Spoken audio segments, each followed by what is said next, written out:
إذا كنت من محبي الضحك والمقاطع الترفيهية فلا داعي للبحث عنها، لأننا قد جمعنا لك ذلك في قناة يوميات مطنوخ. قناة متميزة جدا تهتم بالأمور المسلية والجديدة في عالم الترفيه. يمكنك التسجيل في القناة من الرابط أسفل الفيديو. السلام عليكم أيها الأصدقاء. قبل بداية موضوعنا لليوم قم بدعم القناة بالاشتراك وبالضغط على زر الإعجاب.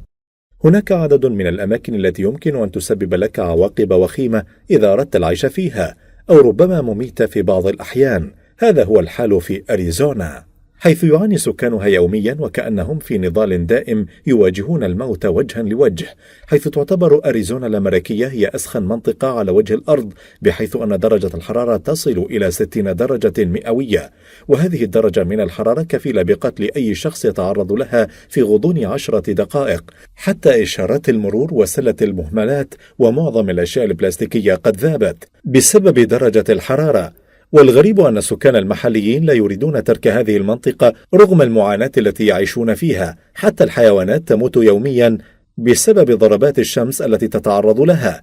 تعتبر ضربات الشمس في هذه المنطقة أكثر ما يخاف الناس منه، ويذكر أيضا أن درجة الحرارة في هذه المنطقة قد سجلت لأعلى درجة في هذا العام.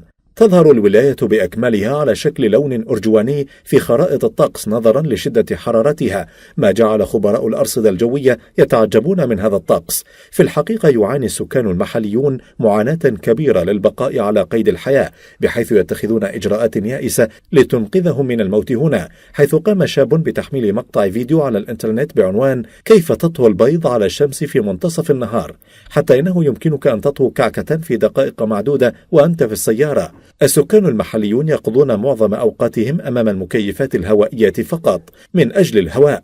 في الحقيقة هذا المكان هو الأسوأ على الإطلاق ولا يمكن العيش فيه.